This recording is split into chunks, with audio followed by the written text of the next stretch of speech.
अस्सलाम वालेकुम। आज एक अमेजिंग सा ऑयल मैं आप लोगों के साथ शेयर करूंगी। ये वाला जो ऑयल है सिर्फ आपने 5 दिन लगाना है और आप लोग देखेंगे आप लोगों के जो बाल हैं इतने ज़्यादा शाइनी हो जाएंगे और जो लंबे होंगे ना, मतलब ये कि 5 दिन में ही आप लोगों को फ़र्क नज़र आ जाएगा। मैंने यहाँ क्या किया है, मैंने प्याज को कट किया है चाय वाली पत्ती के अंदर, और पत्ती मैंने वो ली है जो हम लोग स्टेन कर लेते हैं।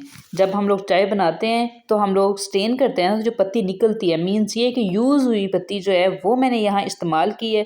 तीसरी चीज़ हम लोग जो इसके अंदर डालेंगे वो है मेथी दाना। ये कमाल कर देगा, मतलब इन चीज़ों के साथ मिलके ये जो कमाल करेगा और आप लोगों का जो कमाल का ऑयल रेडी होगा, वाओ अमेजिंग। मीन्स ये कि इसके रिज़ल्ट क्या मैं कहूँ, आप लोग जब बनाएँगे ना, आप लोगों ने खुद ही मुझे कमेंट बॉक्स में बताना है कि आप लोगों को कैसा रिज़ल्ट नज़र आया इन चीज़ों का। आप लोगों ने पहले अपने जो बाल है ना, उनकी लेंथ को मेज़रमेंट कर लीजिएगा, फिर आप लोगों को सही पता चलेगा दिनों के हिसाब से इंचेस का फ़र्क पड़ता है। तो ये आप लोगों ने थोड़ा-सा काम कर लेना है ताकि आप लोगों को सही तरह से पता चले कि हाँ भई, वाक़ई फ़र्क पड़ रहा है, आज़मूदा है हम लोगों ने जो ऑयल रेडी किया है। जस्ट आप लोग इसको 5 से 7 दिन लगा लें, रिज़ल्ट आप लोगों के सामने होगा। आप लोगों के बालों की चमक और लेंथ और जो बाल गिर रहे थे, तीनों के लिए ये अमेज़िंग है। मतलब तीनों जो आप लोगों के बालों के इश्यूज़ हैं, वो इनको ख़त्म कर देगा। छोटे बाल हैं तो लॉन्ग हो जाएँगे, गिरते हैं तो ख़त्म हो जाएँगे, बाल रूखे हैं तो उनमें शाइन आ जाएगी। अब क्या करना है, इसको चूल्हे के ऊपर अच्छे तरीके से इसका रस निकालना है। थोड़ा-सा हम लोगों ने ऑयल यूज़ किया है, उसके अंदर हम लोगों ने ऑयल निकालना है मेथी दाने का, पत्ती का हम लोगों ने रस निकालना है इसके अंदर, और प्याज़ का हम लोगों ने इसके अंदर पानी को निकालना है बॉयल करके। बॉयल कर नहीं करके, सॉरी, गरम करके। ये जो हम लोग इसको गरम कर रहे हैं, हम लोगों ने इसको चूल्हे के ऊपर रखा हुआ है। तो ये आप लोग स्टेप बाय स्टेप इसको फ़ॉलो करते जाएँ। ये देखें, ये इतना अच्छा सा ऑयल हम लोगों का रेडी होगा ना, घर से आप लोगों ने ये चीज़ें उठानी हैं। महँगे-महँगे आप लोग ऑयल्स लेते हैं, आप लोग जस्ट ये वाला ऑयल अप्लाई कर लें। ऑयल मैं इसलिए प्रेफ़र करती हूँ क्योंकि हम लोगों की बिज़ी रूटीन है, जॉब वग़ैरह, घर, बच्चे, सारा कुछ।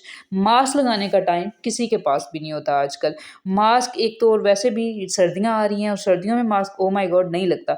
ऑयल तो लग जाता है, ज़ाहिर-सी बात है, गर्म भी होता है, और रात को ही ऑयलिंग कर लें, सुबह-सुबह उठ के शावर ले लें, तो रिज़ल्ट वॉव! मास्क लगाने का झंझट बिल्कुल ख़त्म।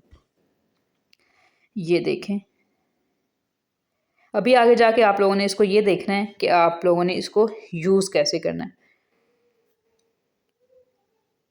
ये देखें कितना अच्छा सा ऑयल हम लोगों का रेडी हो रहा है। तो जनाब, अभी तक वीडियो देख रहे हैं तो वीडियो पसंद आ रही है, वीडियो को लाइक कर दें, चैनल को सब्सक्राइब कर दें, बेल का जो नोटिफिकेशन है उसको प्रेस कर दें, क्योंकि नेक्स्ट जो वीडियो आ रही है वो भी कमाल की होने वाली है।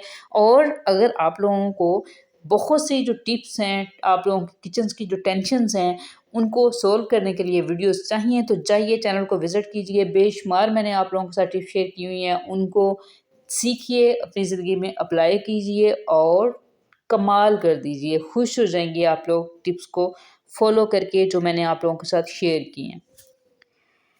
तो ये देखें कितना अच्छा सा हम लोगों का जो ऑयल है वो निखर रहा है, ऑयल निकल रहा है। इन सब चीज़ों का ऑयल के अंदर जो हम लोगों का सरसों का ऑयल था वो कलर चेंज कर रहा है, क्योंकि इसके अंदर हम लोगों ने जो दूसरी चीज़ें डाली हैं उनका भी जो रस है, उनका जो ऑयल है वो निकल-निकल के इसके अंदर शामिल हो रहा है और कमाल, कमाल, कमाल हो जाएगा। तो यहाँ ये देखें, मैंने चूल्हे को बंद कर दिया है, अब मैं इसको स्टेन कर रही हूँ। अच्छे तरीके से स्टेन कर लेना है। ये जो हम लोगों का जितना भी गोदस है, इसको भी आप लोगों ने एक दफ़ा स्टेनर में डाल लेना है। उसके ऊपर आप लोगों ने चम्मच को पुश करना है ताकि इसके अंदर भी अगर ऑयल वगैरह है, कोई रस वगैरह है, अगर ये अनियन का रस है या कोई ऑयल है, तो वो सारा अच्छे तरीके से हम लोगों को मिल जाए। अच्छे तरीके से इसको निचोड़ लेना है। मैं ज़रा इसको अब प्रेस करूँगी ताकि सही जो क्वांटिटी है ना वो मुझे मिल जाए। ये क्वांटिटी मैंने थोड़ी-सी रेडी की है क्योंकि बनाने में थोड़ा-सा टाइम लगता है। अब ये देखें कि 5 मिनट में तकरीबन ये बन जाता है। आप लोग अगर डेली बना लें या जिस दिन आपने लगाना है आप लोगों ने डेली लगाना है डेली लगा लें। आप लोगों ने हफ़्ते में 1 दफ़ा लगाना है हफ़्ते में 1 दफ़ा लगा लें। लेकिन मेरी प्रेफ़रेंस ये होती है कि मैं 3 दिन के बाद लगा लूँ। तो 5 दिन जब आप लोग लगा लेंगे तब आप लोगों को इसका रिज़ल्ट नज़र आ जाएगा कि हाँ भई वाओ! रिज़ल्ट इसका वाक़ई है। तो अगर आप लोगों ने 5 दिन का इकट्ठा बना के रखना है तो कोई मसला नहीं है, ये कोई स्मेल नहीं छोड़ता, कुछ भी नहीं। आप लोगों ने इसको बना के भी रख लेना है और आराम से अप्लाई कर सकते हैं। 1 दफ़ा बना के रखना है तो 1 दफ़ा बना के रख लें। अब जो कमाल हम लोग इसके अंदर करने लगे हैं ना वो ये है, हम लोगों ने इसके अंदर डालना है विटामिन ई का कैप्सूल। एक जस्ट आप लोगों ने कैप्सूल डालना है इतने से ऑयल के अंदर। अगर आप लोगों ने डेली बनाना है, फ्रेश बनाना है तो एक आप लोग इसके अंदर कैप्सूल डालेंगे। अगर आप लोगों ने 5 दिनों के लिए बनाना है तो ज़ाहिर-सी बात है 5 कैप्सूल डालने हैं। ये क्वांटिटी आप लोगों ने खुद ही अपने हिसाब से, अपने बालों की लेंथ के हिसाब से मैनेज कर लेनी है। तो मेरे जो बालों की लेंथ है उसमें इतना ऑयल और 1 कैप्सूल काफ़ी है क्योंकि मैं तो इसको जब मैंने शावर लेना हो मैं उसी दिन इसको तीसरे दिन मैं प्रेफ़र करती हूँ और तीसरे दिन मैं इसको बना के लगा देती हूँ और सुबह-सुबह उठ के शावर ले लिया भई बस, काम ख़त्म। कोई मास्क नहीं, इवन कि मैं तो जो होते हैं ना ये क्या होते हैं ये कंडीशनर वो भी यूज़ नहीं करती। ये देखें इस तरह से आप लोगों ने लेंथ के ऊपर बालों की लेंथ के ऊपर भी लगा लेना है, रूट्स के ऊपर भी लगा लेना है। अभी मैं आप लोगों को रूट्स पे लगा के तो नहीं दिखाऊँगी, रूट्स पे तो मैं आप लोगों से छुप-छुप के लगाऊँगी। अभी मैं लेंथ के ऊपर लगा रही हूँ, इस तरह से लेंथ पे लगा लें और रूट्स पे लगा लें। आप मेरे बालों की चमक वैसे देख ही रहे होंगे। आप लोगों ने इस तरह से ना थोड़े-थोड़े बाल पकड़ने हैं और उसको लगाते जाना है और बालों की जो लेंथ है वो भी बहुत ज़्यादा इंक्रीज़ हो जाएगी। मेरे जो बाल थे वो बिल्कुल ऐसे शोल्डर तक थे। अभी मैंने कुछ दिन यूज़ किया है तो रिज़ल्ट